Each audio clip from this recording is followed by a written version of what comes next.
Alright, welcome back to Resident Evil Relaxation. And today we're having a quick look at doing something a little different here. So it's not exactly a Resident Evil game, but this is a Sweet Home for the Famicom. And this is a fan translated, I think it's a fan translated version anyway, because I don't think this was ever released outside of Japan.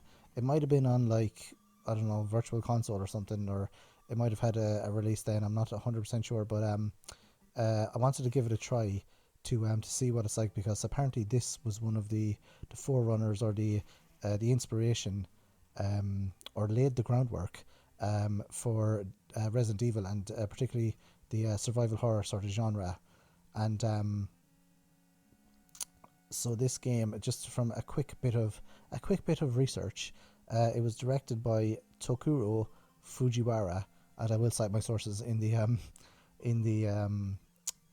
description of the video as well, and who basically used to work on Ghost and Goblins.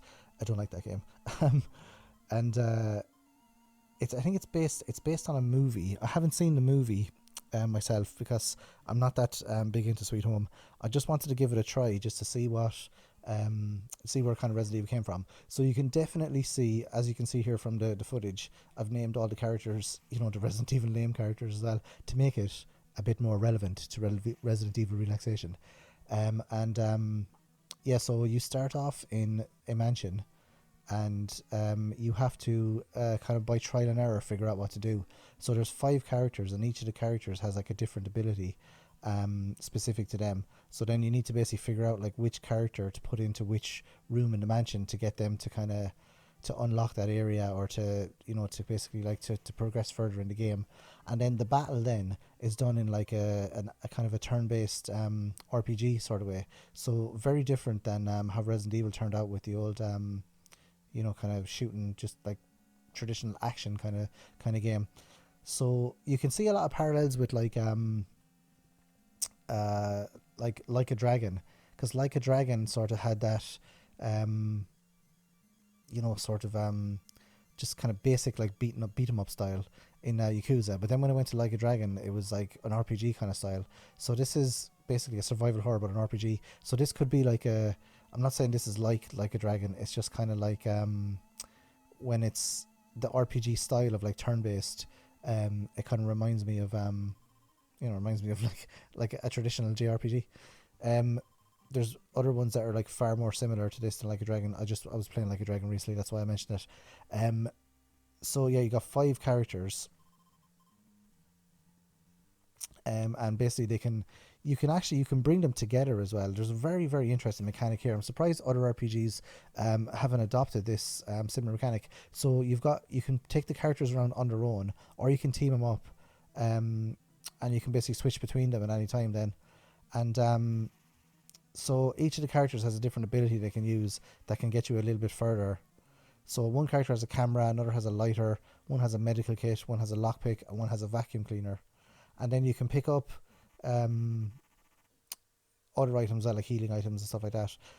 But the main thing, or the main crux of the game, as well as being a JRPG, is the puzzle solving element. As in, like, you need to figure out one area in order to get to another area, and it's a lot of trial and error in it.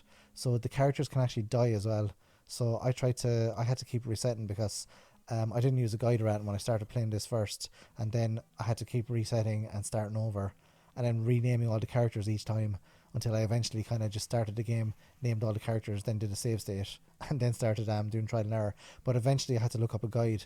It's very, very cryptic on what to do, which, I mean, if I was younger and loads of time, I would have absolutely loved that. But now that I'm a bit older, I tend to kind of want to progress through games quickly and not be stuck for hours and hours and hours. So I went and used the guide, and just got a little bit into the game, just to kind of see what the further sections were like. And I'm not sure if I'm going to play this and play it until the end. It is good, but it's too old, I think. The aesthetic is very old, and it's really punishing. I feel like you have to, in the first area, it's fairly easy to get to the next part. So like the first room, and then there's another room, and then you start seeing like there's like a main hall, just like Resident Evil, and then you can go into other kind of locked rooms, and then as you unlock them, you progress basically into further into the mansion.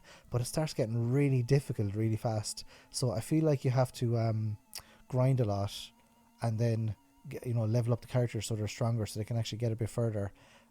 But I haven't figured out how to heal without the medical kit person. So maybe that's something I just need to kind of come across, or need to figure out a little bit more. So that's kind of halting my grinding process at the moment, to get a little bit further. But I don't know, I'm liking it so far anyway. As I said, today I'm just giving a quick look at Sweet Home. I'm not going to give a comprehensive retrospective of Sweet Home. I'll leave that to the professional YouTubers. I'm only a part-time YouTuber, only a part-time person here.